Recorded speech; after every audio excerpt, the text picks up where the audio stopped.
So welcome to the closer look, China and Latin America 5, focused on the Panama Canal here on the 26th of April, 2023. This is your agenda for the closer look feature this week. Going to go through some history and context as we always do, look at the ownership, kind of a bit on the relevance of the canal, kind of the so what aspect of all this. US influence, Chinese influence. We're going to look at one specific Chinese company that we've uncovered that has a lot to do with the Panama Canal there. I'm going to map it all out and then go through some projections. So just a short history, just to give you overall context and awareness. One of the things that you don't often see in professional analysis in the current environment is you often see a serious lack of context and history surrounding today's events. And that is something that we certainly don't want to fall into, because context is extraordinarily important. You cannot understand today unless you understood what happened yesterday. So a short history here. The canal itself was first discussed by the Spanish in the 16th century, either Panama or Nicaragua. There was an attempt by Colombia, which owned Panama at the time, and the French to build it starting in 1881. The gentleman who oversaw the construction of the Suez Canal oversaw this one as well. They lost about a little over 20,000 workers due to disease. And then just geographical difficulties. The canal itself has to get quite a bit above sea level, which is why you have so many locks and that type of thing. So they started construction. It ran for a few years, and then that was about it. They simply couldn't get the job done. The U.S., by contrast, came through in the mid-19th century with a rail line, which went coast to coast. So ships could pull up on one coast, transport their goods by rail to the other side, and another ship could take it on from there, which actually is basically where the Panama Canal is today, constructed very near that rail line. Then what you had in 1902 is a Spooner Act. The US Congress agreed to purchase what was left of the French joint venture company, all of their assets, that type of thing, and build the canal. On the right there, you see a map of Panama from 1900 with the proposed route of the Panama Canal. It had not actually been constructed at this point, but this is what they believed it would look like when it would finally be done. And that's pretty close to what it looks like today, actually. So Panama was part of Colombia in 1902. Part of the Spooner Act was that Panama needed its own independence from Colombia. Colombia and the US were having some problems. So Panama actually declared independence from Colombia the very next year with US backing. So we basically guaranteed Panama's security. We enabled the split Panama and Colombia, and Panama became its own nation. The very next year, 1904, there was a treaty signed between the US and Panama, which created the Canal Zone. And same year, construction began. There were over 40,000 people employed in the construction, and 5,609 workers died, most from disease, yellow fever, malaria, things of that nature during the construction. The US fully owned a 10-mile wide ocean-to-ocean canal zone. It was really US territory that split Panama into two. Now, Panama agreed to this originally, but soon came to rue that decision. Essentially, there was an American governor. We had our own judicial system there. We had our own laws that were not the same as the laws in Panama. We would allow the citizens of Panama to transit freely, but that was about it. We essentially owned this 10-mile stretch. So Panama over the years became much less pleased with this situation. So what we did is in 1936 and in 1955, we signed two additional treaties that amended the first and gave the canal zone back to Panama. The first one gave back partial control. It was kind of a joint ruler situation. In 1955 is when Panama actually received the entire canal zone itself.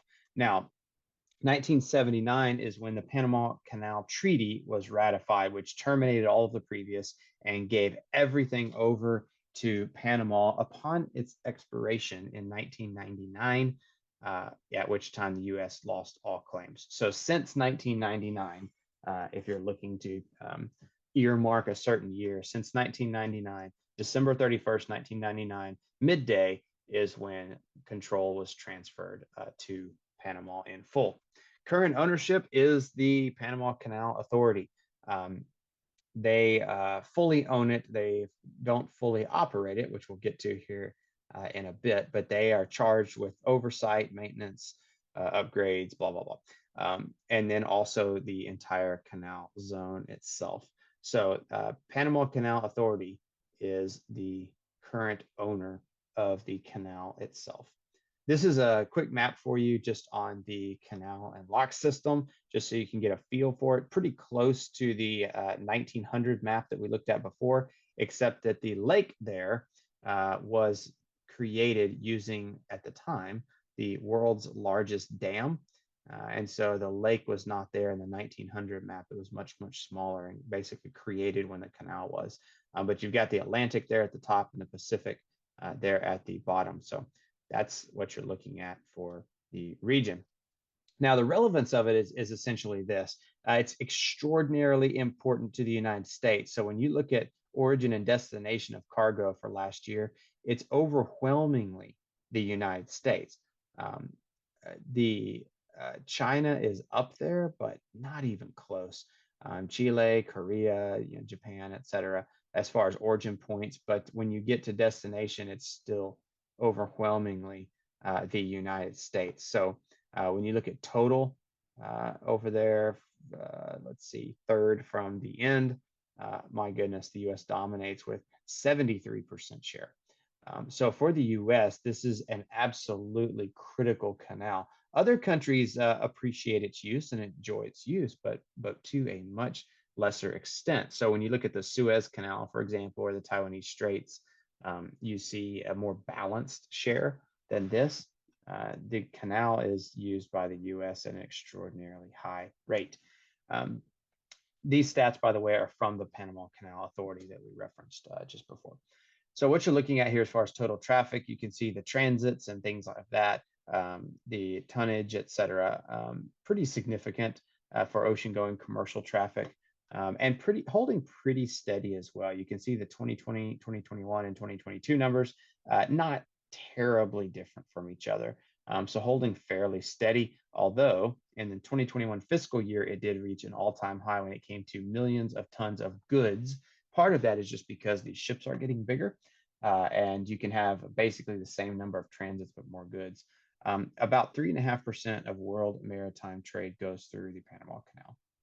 Mostly grains, oils, and gas. You can see there on the right-hand side, this was real-time traffic as of 1 p.m. Eastern yesterday, 25th of April, 2023, from marinetraffic.com, just to give you a visual on the choke point and the significant amount of traffic in and around the canal there. You can always go out to marinetraffic.com and take a look at that for yourself. Now, looking at U.S. influence in the region and on the Panama Canal, much decreased after 1999, as you would expect when Panama took back control.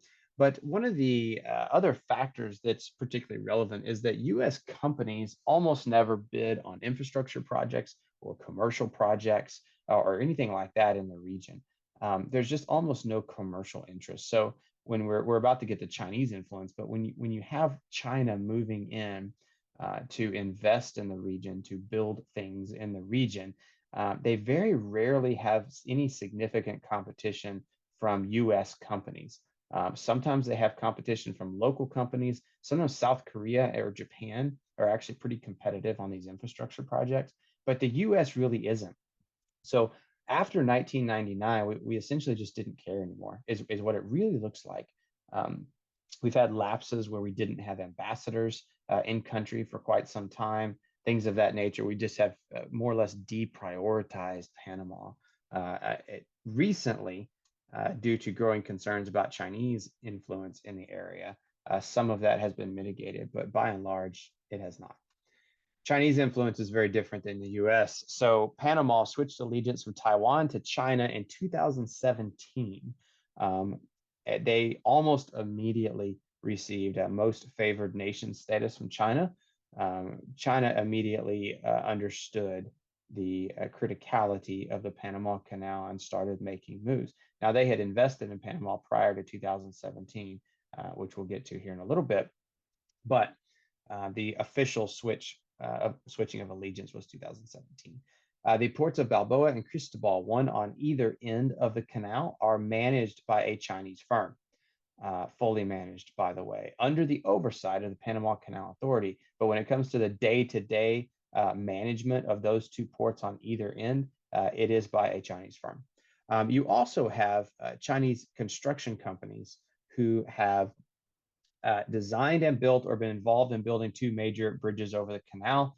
This is more for congestion purposes and things like that.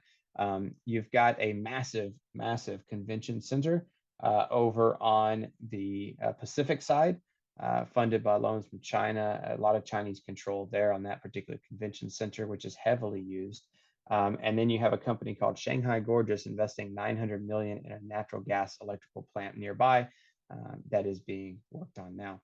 Also notable is this is the Freedom House, Beijing Global Media Influence Monitor. They're looking at Panama on the right side. Their media influence efforts are notable. That's basically fairly significant. And the local resilience is low. So Beijing is putting educational facilities into Panama. They are using media efforts to shift the narrative in Panama in a pro-Chinese, anti-US way. And the local resilience is pretty low to that, which means that the locals are more or less going along with that rhetoric. Ongoing projects, as far as China is concerned, you have a water management system next to the canal that is currently being constructed. Additional lock systems. It's kind of a start and stop project. It's ongoing, then it's not, then it is, and it isn't. But China is involved in that. You've also got an industrial park on the Pacific coast looking to be built in the near term by a Chinese firm. So you've got some ongoing projects as well. But you also have Landbridge Group. So Landbridge Group headed up a consortium of Chinese companies. Landbridge is out of Hong Kong. And they were going to build everything you see listed here: bridges, rail lines, a cruise ship terminal, another port. But essentially, just in the last 4 years or so, virtually everything Landbridge Group has touched has been canceled by the government in Panama, generally due to a failure to comply with terms. They said they were going to invest X amount of dollars and they didn't, things like that. They were also bringing in a lot more Chinese nationals to work on the projects and not hiring as many Panama nationals as promised. So Landbridge Group is kind of the rare setback for China when it comes to Panama.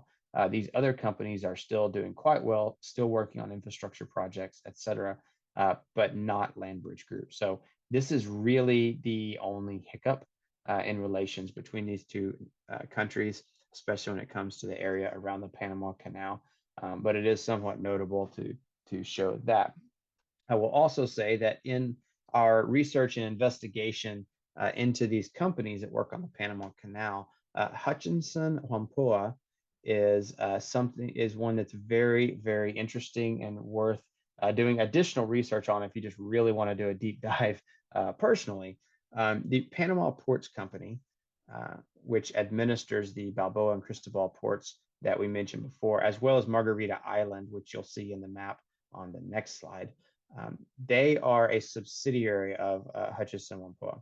So based in Hong Kong, this one company more or less has exclusive rights to control both ends of the Panama Canal. They operate a lot of the cranes as well in Panama, and they are definitely a heavy hitter in the area. So now if we go back here to the previous slide, if you'll note the everything canceled by the Landbridge Group that was canceled by Panama regarding the Landbridge Group, a lot of these things are being pursued by Hutchinson and Whampoa, right? Things that you see listed here. So I would say that look for this one company to continue to have an outsized influence in Panama, while also eliminating the competition, more or less. They're consolidating power, essentially. And this map will help illustrate that.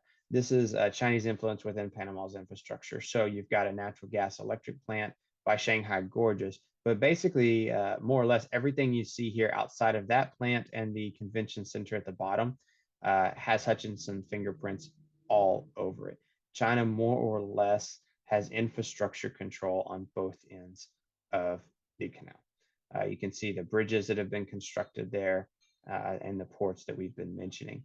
So should China, in a contingency plan for them, at least if they were to go to blows with the United States, for example, they at least have some level of capability of controlling the Panama Canal. Which, as we saw back in a couple of slides ago, the U.S. overwhelmingly uses the canal, with 73% of all transits being either from or to the United States. Love putting things like this into maps just because it gives a good visual of what the actual situation is. And this is completed projects by China as well. There are ongoing projects that will help to further strengthen their grip on the region. Now, last slide here on this particular closer look is just projections. So based upon the one company that we touched on, there are some concerns among authorities in Panama about these companies kind of failing to comply, more or less. But it certainly is not leading the authorities to really disengage in any meaningful way. Should they start to do that, we would see Hutchinson probably suffer the most. But at this point in time, there's really no indication that that's going to happen. The government in Panama is probably undergoing some level of elite capture. There is a lot of corruption in Panama. There are some protests by the people from time to time. There are officials who are thrown out of office and or arrested, things like that. The corruption is fairly high there in Panama, which certainly opens them up to elite capture by China and others. It is highly probable that that's going on, especially when it's connected to Hutchinson, which the Chinese authorities are certainly in favor of as far as those companies are concerned. So that's probably happening. A lot of indications that it is. Likely, Panama is going to continue to use Chinese loans and companies and services going into the future. So Chinese influence over the canal is likely to grow. A lot of that is just because there are not a lot of alternatives. When the U.S. has more or less walked away from the region due to our heavy Middle East focus of the last 20 plus years, and then really now our heavy focus in Ukraine and Eastern Europe, and then at some point a likely pivot back to the Pacific, Latin America, as we covered in the China and LATAM series 1, the U.S. is not necessarily likely to be competitive in and around the Panama Canal with China. So it's a pretty easy projection, really, to say that Chinese influence is going to continue to grow. I will say this, though, despite that, it is not likely to have any really material repercussions. China is not going to arbitrarily close the canal, for example. One, they can't, because the Panama Canal Authority would not allow that to happen. They need the money from the tolls, for example. But should you have hostilities break out, and should China really lean on Panama with cause being a war, it is fairly likely that you could see some actual repercussions of this Chinese control. So that's what we have for the closer look and the briefing as a whole for the 26th of April. I don't see any questions that have come in, but I do want to remind everyone that this is where you can find us. We are always available. You can reach out to us by any of these methods or respond to any Knightsbridge email, and we'll be more than happy to answer your questions, address your concerns, and improve our services in any way that we possibly can. So thank you for being here today. We certainly appreciate that, and we will see you next week.